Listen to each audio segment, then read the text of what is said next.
Although there are varying definitions of family, it's helpful to center in on one definition for the purposes of our discussion. So we're, in this case, going to go with how the Census Bureau defines a family. So according to that definition, a family is two or more people who share a household and are related in some way, shape, or form. So it could be by birth, marriage, adoption. Generally, one person is considered to be the head of household, kind of in charge of the money and house payments and those kinds of things, but basically related in some way, living in the same household, two or more people. As you can see from the pie chart below, about half, a little bit over half of children live with their married birth parents, but clearly that's not the only type of family configuration that children live in. You can see that about a quarter of children live with their birth mother only. So it's really important for us to really consider all the different kinds of family arrangements that there are, and all the different kinds of people that children live with. This slide shows you who lives with children beyond a primary caregiving person. So you can see that when children live with two parents, they are most likely to live with those parents and with siblings. It's not very common to have grandparents or other kinds of configurations. You can see that if a child does not have a parent present, then they're more likely to live with other types of groups of people, which makes sense. So this is just additional information about how these family configurations can play out. So the bottom line with examining who children live with and who lives with children is to recognize the fact that children live in systems. Children don't live alone in vacuums. They live in some sort of family configuration, and then beyond that family configuration, they exist in neighborhoods and in peer groups and in educational settings and faith-based settings. So the idea is that children are not on their own. They're not living by themselves. So at this point, it's important for us to take a step back and look at systems theories to think about how they inform us about development, particularly the development of children. So systems theories at their core are theories that focus on how our development proceeds in relation to being in context with other people and in other settings and in other systems. So you can see from the definition, systems theories in general examine how a group of objects works together, or a group of people, to produce some result, in this case, the child's developmental outcomes. It can be applied to single organisms, in this case, the child, societal organisms, and/or machines. So we're going to think about it as applying to single organisms, children, how they function in their family units, and how that produces various developmental results. So we're going to talk about two different systems theories that apply to family relationships in thinking about children's development. So the first is Bowen's family system theory, and the second is Bronfenbrender's bioecological theory. So the first systems theory that we're going to take a look at is Bowen's family systems theory. So the idea here is that families function as a system, that different members of the family play different roles, and that there are rules that go along with having those particular roles. So, if we think about kind of a gender typical society, and we think about the role of moms versus the role of dads. Now we know that's not how all families work, but that's one way to think about the role of different family members, or maybe the role of the oldest sibling versus the youngest sibling, or the only boy in the family. So these roles and rules aren't necessarily set, but families assign these roles, or they just get assigned naturally across time, so that families can function as a system in a particular way. So based on whatever role you get and what rules go along with your role, people are expected to interact with and respond to one another in a particular way. So if you're the youngest child and you're, have the role of kind of the silly one, the one who's kind of the life of the party, then that's kind of the function that you're supposed to have. If it's a more traditional gendered household and mom is supposed to cook dinner and dad is supposed to mow the lawn, then that's what people are expected to do to keep the system functioning.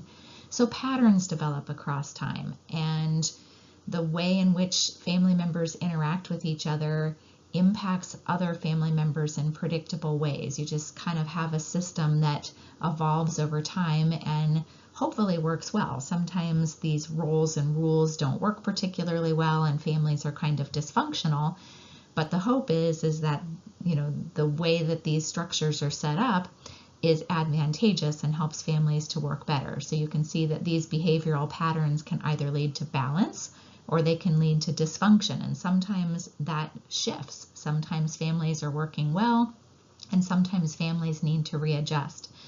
So case in point, as children get older, parents need to readjust because now they have an adult child, not a child, and if you're still trying to treat your young adult or your adult child like a younger child, families aren't going to work very well and things need to adapt and evolve over time. Or if a new baby comes home, the family needs to adjust and make room and adapt, otherwise it's not going to be functioning particularly well. So this particular theory gets applied a lot in therapeutic sessions. So if you were having a dysfunctional moment in your family and you came to seek therapy, so family therapy, this theory is designed to kind of help things get back on track and be in balance. So if you're interested in learning more about this theory, you can click on the link below and that will give you some more information. Probably more familiar to you is Bronfenbrenner's bioecological theory. So this particular theory looks at how we impact our environments and how our environments impact us. So you can see that there's levels of impact. I impact my microsystem, the people who exist in the world close to me, and I impact all the way out to the macro system, laws and rules and societal things and the time period that I live in. And in turn, all of those things impact me. So my development is going to look different depending on the systems that I'm exposed to, the time period that I live in, the culture that I'm existing in. So bidirectional relationship between these systems. So each system has a different definition, and we're going to take a look at those on the next slide. There are 5 systems in bioecological theory. So the first one is the microsystem. So these are systems that you have immediate direct contact with.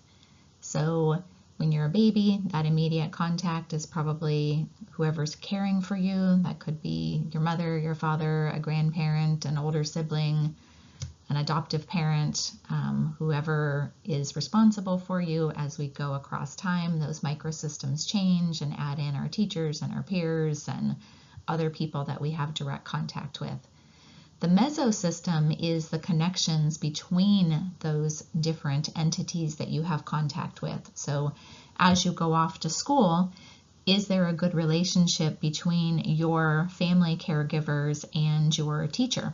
Is there continuity between the ways that each of those systems is trying to rear you and help you grow across time? So if those relationships are good, that system operates better. If those relationships are poor, so if your mother doesn't get along with your dad's parents, then that's an example of a situation that doesn't work particularly well and isn't as helpful in that mesosystem.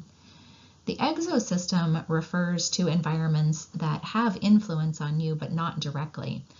So imagine your parent goes off to work every day to a job that they hate and a boss that's not family friendly.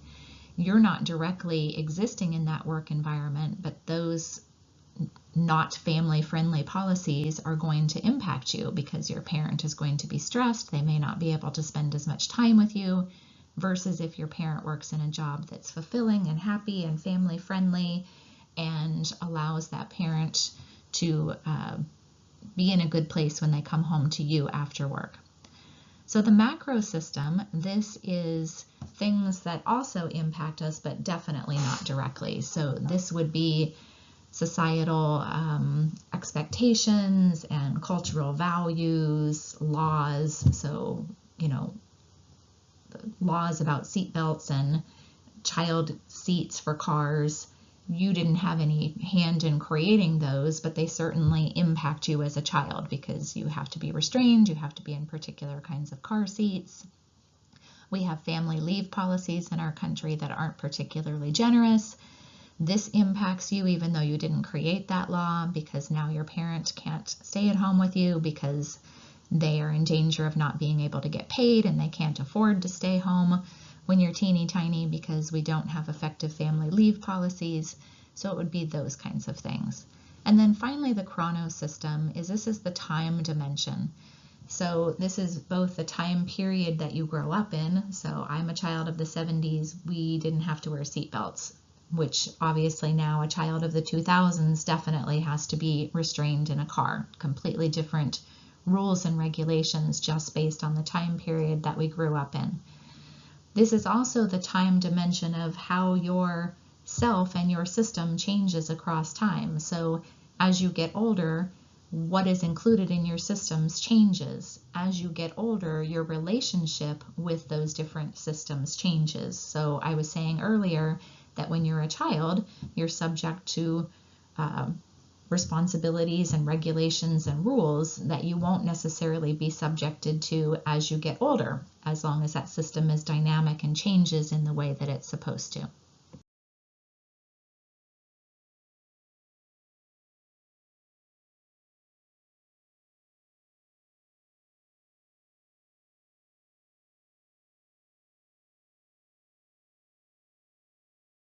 It's very important to remember in family-centered practice that our goal isn't to fix families. Often professionals have this idea that families aren't really doing their job very well and that professionals can do it better. But it's really important to remember that we're just there to support families and children. We do not own children. They do not belong to us. They belong to their parents. And for the most part, their parents want the absolute best for them and are doing the very best that they can to make sure that children have the best outcomes possible. So it's really important to remember that we are a system, we work together. So as an early educator, you're always working in congruence with families. You need to also remember that the family is the primary decision maker for the child. You don't get to make the ultimate decision. It really, again, it's not your child, so you don't get to make the decision about how things are going to go. But families do need support. It's hard work being a parent or a caregiver, and we need to make sure that we're doing everything that we can to support them in their primary decision-making role with that child. So we can provide support in terms of being a sounding board. We can provide families with resources that they might need. We can, give them advice if that's something that they're seeking. So there are lots of ways that we can support and share our expertise, as long as we remember that ultimately families are the ones in charge and it's their children, not ours. One great place to practice family-centered practices is schools, because children spend so much time in schools. It's really important to think about ways that we can be family-centered and encourage family involvement. So you can see that a lot of preschool age children, so it's not just an elementary school and above age issue, it's also a preschool issue and an infant toddler issue, honestly, but we'll just focus on preschool since that's the topic of this class. But you can see that about half of 3-year-olds attend some sort of preschool program, about 2/3 and going to 100% for 5-year-olds. So a lot of young children attend preschool, and so it's a great place to practice those family-centered kinds of practices and make sure that families are well involved. I would encourage you to watch the video on this slide to give you some ideas for ways in which you can increase and encourage family involvement.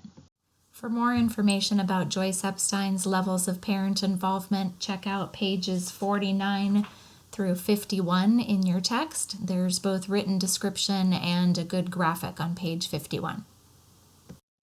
It's important to note that not all families are equally likely to be involved.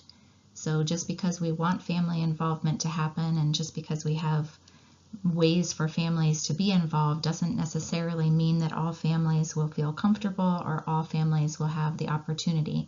So it's important to think about families who are more or less likely to participate in their children's educational lives or to become involved in that homeschool connection so that we can reach out and do a better job of drawing in families who may be less likely to participate in the kinds of ways that the video a couple slides ago was showing.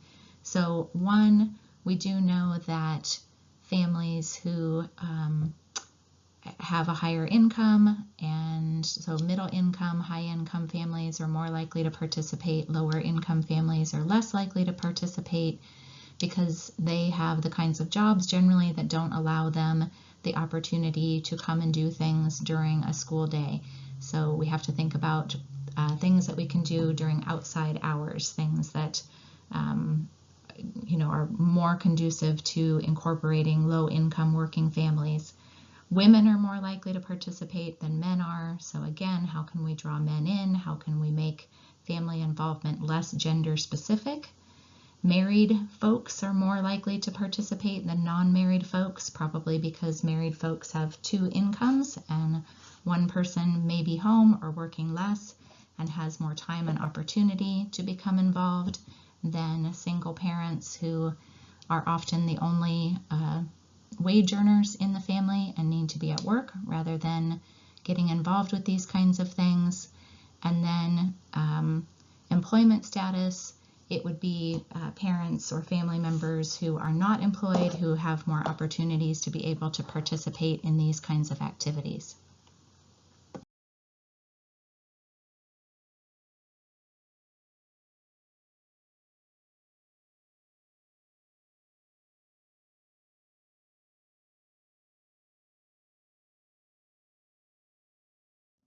In addition to the demographic barriers mentioned above, so demographic kinds of issues that may result in families being less involved in their children's educational settings, there are other barriers to family involvement that we need to consider as well. So sometimes teachers and educators just aren't welcoming.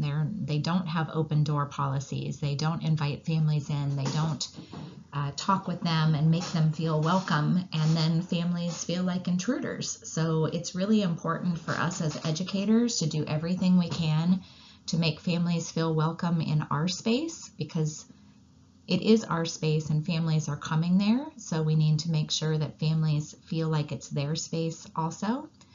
Unfortunately, some families have had negative experiences themselves in school. Maybe school wasn't a place where they felt comfortable or happy or welcomed or successful, and to come into an educational environment, even an early childhood educational environment, may feel uncomfortable and not like a place that they would like to be.